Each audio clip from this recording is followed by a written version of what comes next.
আসসালামু আলাইকুম দর্শক, সবাই কেমন আছেন? রাশেদাস কুকিং স্টুডিওর আরও একটি নতুন এপিসোডে আপনাদের সবাইকে ওয়েলকাম। যা গরম পড়ছে, এই গরমে একটা শরবতের রেসিপি ছাড়া শেয়ার করার জন্য মাথায় আর কিচ্ছু এলো না। শেয়ার করব আজকে একটি দারুণ মজার শরবতের রেসিপি। গ্রীষ্মের এই দুপুরে এরকম এক গ্লাস ঠান্ডা ঠান্ডা শরবত পেলে মন প্রাণ জুড়িয়ে একদম ঠান্ডা হয়ে যাবে।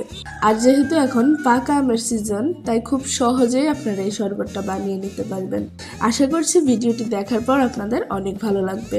ভালো লাগলে কিন্তু আমাদের ইউটিউব চ্যানেলটি সাবস্ক্রাইব এবং ফেসবুক পেজটি ফলো দিতে ভুলবেন না।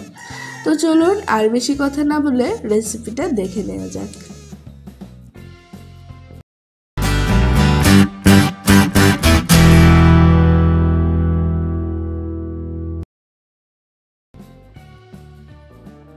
প্রথমে আমি 1 লিটার দুধের মধ্যে চিনি দিয়ে দিচ্ছি পরিমাণ মতো।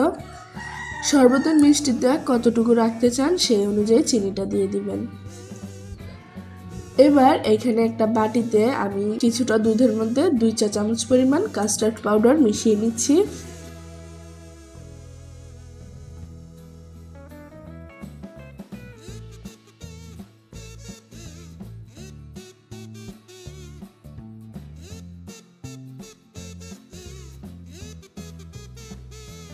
নেড়ে চেড়ে দুধটা যখন ফুটে উঠবে, এরপর যে আমি সামান্য কিছুটা দিয়ে দিচ্ছি লবণ, আর দিয়ে দিব আগে থেকে গুলে রাখা কাস্টার্ডের মিশ্রণটা।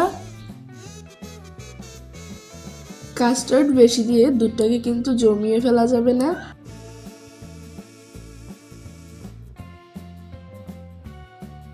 তো যখন দুধটা কিছুটা ঘন হয়ে আসবে, এরপর যে আমি দুধটাকে নামিয়ে রুম টেম্পারেচারে এনে কিছুক্ষণ নর্মাল ফ্রিজে রেখে দিব।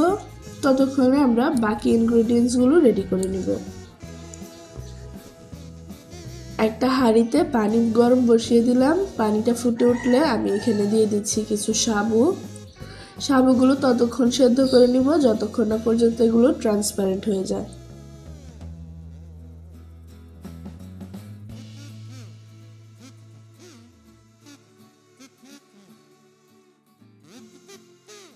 এবারে একটা মিক্সিং বলে আমি কিছু বরফ কুচি দিয়ে দিলাম। এই বরফের পানির মধ্যে আমি সেদ্ধ করে রাখা সাবুগুলো দিয়ে দিচ্ছি। একটা গ্লাসের মধ্যে আমি 2 চা চামচ পরিমাণ তোকমা দানা ভিজিয়ে রাখছি। এবার আমি নিয়ে নিলাম কিছু পাকা আম। যদিও এই আমগুলো কিন্তু বাজারের কেনা আম নয়। তো এই আমগুলো আমি খোসা ছাড়িয়ে খুব ভালো মতো চিপে রসটা নিয়ে নিব।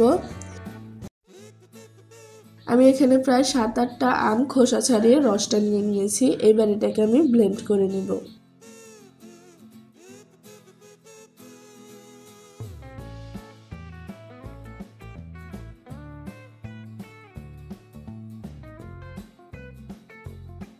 কোনোরকম পানি ছাড়াই আমটাকে ব্লেন্ড করে নিয়েছি। দেখতেই পাচ্ছেন আমের পাল্পটা এখানে রয়েছে।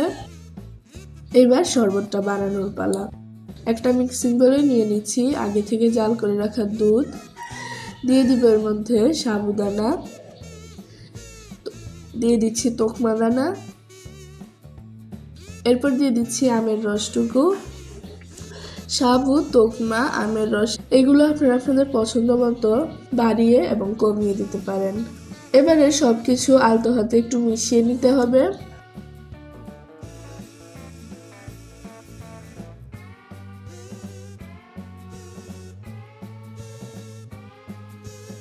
আমি এখানে কিছু পাকা আম কুচি করেও দিয়ে দিলাম। ব্যাস, এবার কিছু বরফ কুচি দিয়ে শরবতটা পরিবেশন করার পালা। গ্রীষ্মের এই দুপুরে শরবতটা যে কতটা মজার হয়ে থাকে আপনি বুঝতেই পারবেন না যদি বাসায় না বানিয়ে থাকেন। তাই আজকেই বাসায় একবার ট্রাই করে দেখুন। আশা করছি আপনাদের অনেক ভালো লাগবে। আর রেসিপিটা কেমন লাগলো আমাকে কমেন্ট করে জানাতে কিন্তু একদমই ভুলবেন না। তো আজকের মতো ভিডিওটা এখানে শেষ করছি। সবাই ভালো থাকুন, সুস্থ থাকুন। আল্লাহ হাফেজ।